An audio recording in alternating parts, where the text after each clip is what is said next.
Hello friends, welcome to my channel English study with Raju. मैं फिर से लेकर के आया हूँ एक छोटा सा इंग्लिश न्यूज़, जिसमें हम बहुत सारे इंग्लिश वर्ड्स का सही प्रोनाउंसिएशन करना सीखेंगे। इसके अलावा हम बहुत सारे इंग्लिश वर्ड्स का हिंदी मीनिंग भी जानेंगे। तो चलिए देखते हैं। आज का न्यूज़ जो है, कुछ दिन पहले इंडिया ने एक मिस फायर कर दिया था पाकिस्तान के ऊपर। एक गलती से एक मिसाइल चली गई थी पाकिस्तान में, उसी से रिलेटेड न्यूज़ है। उस पे पाकिस्तान के जो पीएम हैं इमरान खान, उन्होंने कुछ स्टेटमेंट दिया, उसी से रिलेटेड है। तो चलिए देखते हैं। Could have responded but observed restraint. Could से पहले यहाँ सब्जेक्ट छूट गया है। तो छूट किया गया है मतलब कि ऐसा होता है कि जो इंग्लिश न्यूज़पेपर की हेडलाइन होती है उसको थोड़ा सा शॉर्ट बनाया जाता है। जैसे पास्ट की होती हैं या फ्यूचर की टेंस होती हैं, उसको प्रेजेंट इंडेफिनिट टेंस में डाल दिया जाता है। कहीं कहीं सब्जेक्ट को हटा दिया जाता है, तो उसको थोड़ा सा आपको अपने से समझना होता है। तो कुड हैव रिस्पॉन्डेड, यहाँ वी हो सकता है कुड के पहले, मतलब वी कुड हैव रिस्पॉन्डेड। मतलब कुड हैव ये मतलब पास्ट के सकना, सकने में, सकता था, सकते थे, इस टाइप के सेंटेंसों में कुड हैव का यूज किया जाता है। और हैव के बाद तो आप जानते हैं कि हमेशा भी का थर्ड फॉर्म होता है, यानी रिस्पॉन्ड नहीं होगा, यहाँ रिस्पॉन्डेड होगा। तो कुड हैव रिस्पॉन्डेड, रिस्पॉन्ड का मतलब जवाब देना होता है। मतलब हम जवाब दे सकते थे, यानी हम लोग भी जवाब दे सकते थे, बट लेकिन ऑब्जर्व्ड रेस्टेंट, रेस्टेंट मतलब संयम होता है। ऑब्जर्व मतलब लेना, प्राप्त करना, रखना, बहुत सारा ऑब्जर्व का मीनिंग होता है। तो यहाँ रखना है ऑब्जर्व का सेंस, यानी कि हम लोग भी रिस्पॉन्ड कर सकते थे, जवाब दे सकते थे, लेकिन ऑब्जर्व्ड रेस्टेंट यानी कि संयम रखा। यह स्टेटमेंट किसने दिया? पाक पीएम, पाकिस्तान के प्रधानमंत्री, प्राइम मिनिस्टर ने यह स्टेटमेंट दिया कि हम लोग भी जवाब दे सकते थे, बट हम लोगों ने संयम रखा। अब ये पाक पीएम ने क्यों कहा, कब कहा? तो after India miss fire missile, miss मतलब मिस्टेक से, फायर मतलब छूट जाना, जैसे कोई गोली वगैरह बारूद वगैरह छूट जाता है तो वही फायर बोला जाता है। यानी कि इंडिया के तरफ से एक मिस फायर हो गया, एक मिसाइल मिस फायर हो गया, मतलब गलती से छूट गया और चला गया पाकिस्तान में। उसके बाद ये स्टेटमेंट दिया है पाकिस्तान के प्राइम मिनिस्टर ने। और स्टेटमेंट क्या दिया है कि हम लोग भी इसका जवाब दे सकते थे, लेकिन हम लोगों ने संयम रखा। आगे है, Pakistan PM Imran Khan on Sunday, Pakistan के PM Imran Khan on Sunday यानी रविवार को, सेड, से का सेकंड फॉर्म सेड है, यानी कहा, पास्ट टेंस का बात हो रहा है, पास्ट इंडेफिनिट का। कहा, क्या कहा?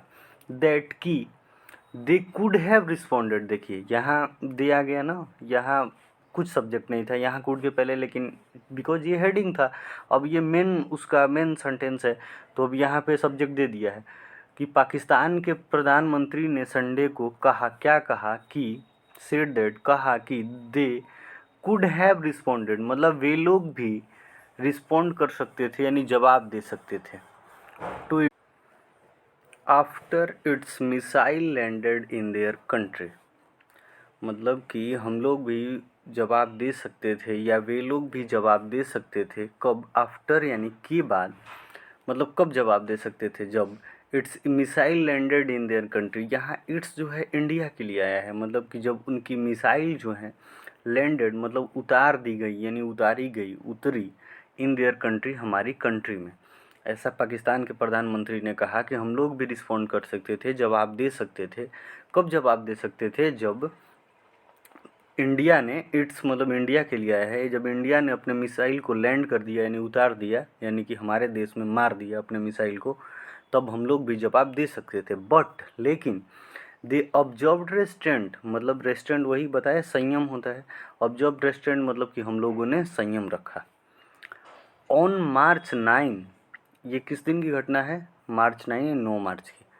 N unarmed Indian missile landed in Pakistan.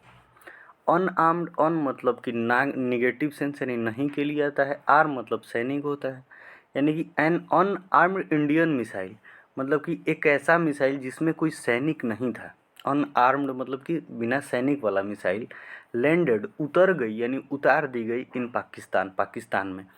किस दिन? तो 9 मार्च को क्या हुआ कि एक इंडिया का एक मिसाइल जिसमें कोई सैनिक नहीं था वह कहाँ चला गया? गलती से पाकिस्तान में चला गया।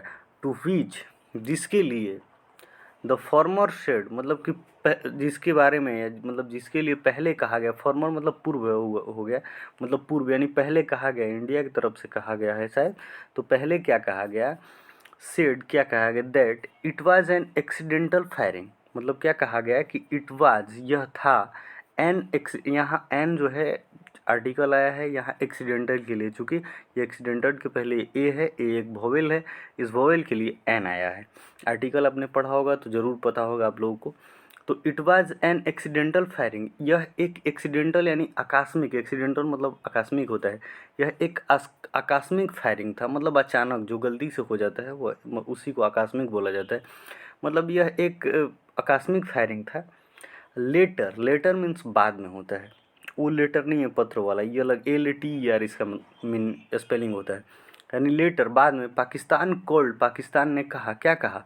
फॉर अ ज्वाइंट प्रोब, मतलब पाकिस्तान ने कॉल्ड मतलब यहाँ कहना या मांग करना होता है। तो पाकिस्तान ने मांग किया for a joint probe, probe मतलब जांच होता है, यानी बाद में जब इंडिया ने बोला कि यह गलती से आकस्मिक फायरिंग हो गया है तो पाकिस्तान ने क्या कहा? मतलब पाकिस्तान ने मांग किया एक ज्वाइंट प्रोब, यानी कि दोनों देश जो मिल के मतलब जांच करें, प्रूव करें, उस टाइप की एक जांच की मांग की।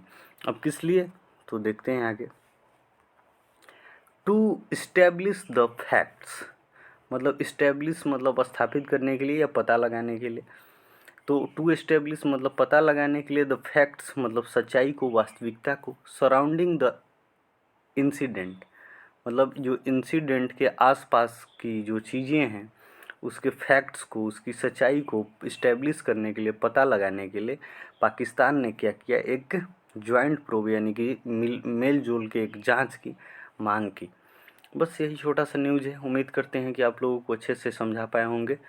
अगर वीडियो अच्छा लगा तो वीडियो को लाइक करें, साथ में साथ चैनल को सब्सक्राइब जरूर करें। Thank you.